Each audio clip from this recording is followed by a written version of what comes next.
My ghost story began when I realized my family had a long history with an angry spirit.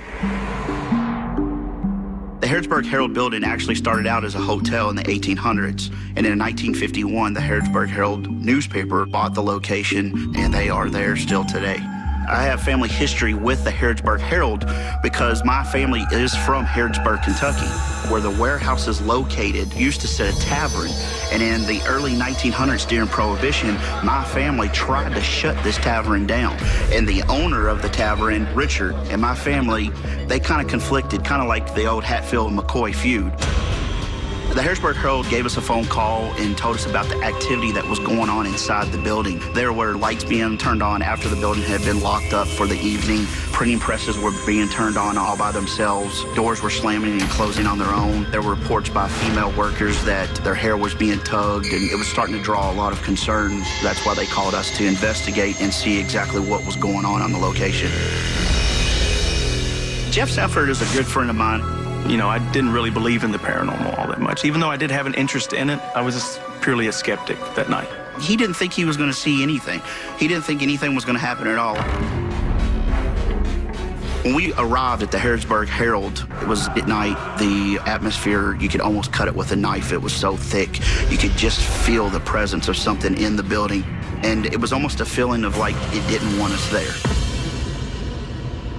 When we were first coming up the stairs, there was a few other investigators, and we all looked and we saw what appeared to be like a smoky-like vapor, a wispy-looking thing, like something you would see out of a Harry Potter movie.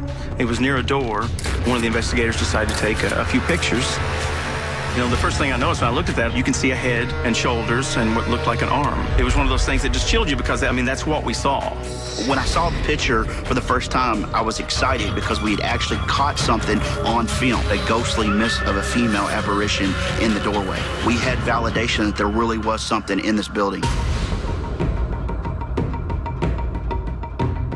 We then moved to another part of the building where we had actually set up a laser grid. This is a 50 milliwatt green laser grid that sends out 1,000 points of light. If a shadow walks through the laser, it will break the beams, and you can actually see the shadow in the beams.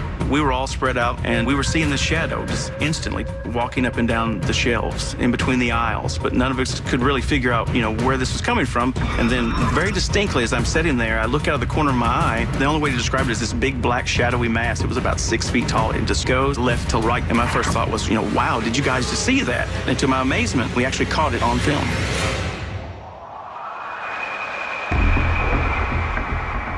What you see on the video is actually an object that moves across the screen, and it does break the beam. It was really exciting, but at the same time, we weren't sure what it was, so we were starting to get a little nervous at what we were actually dealing with.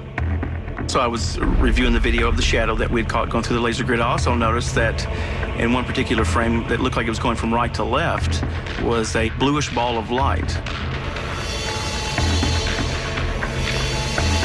It was almost like it was chasing us through the warehouse areas. Are they trying to get our attention, or maybe are they just wanting us to leave? Can it become aggressive? Can it hurt one of us? I mean, you just have this overwhelming fear of what's going to happen. Ironically, this is the same area where the tavern stood, so we were kind of logically thinking that this could be the spirit of Richard, who was the tavern owner, and we had just caught him on film. This was the man that my family tried to shut down in the 1920s, and he was the spirit that was also attacking the female workers there in the Harrodsburg Herald, pulling their hair, pushing them. He didn't like women, which makes sense because the tavern had a brothel in it, and he was not nice to these women. My attitude towards the Harrodsburg Herald today is that there is activity going on in this building, and it needs to be respected.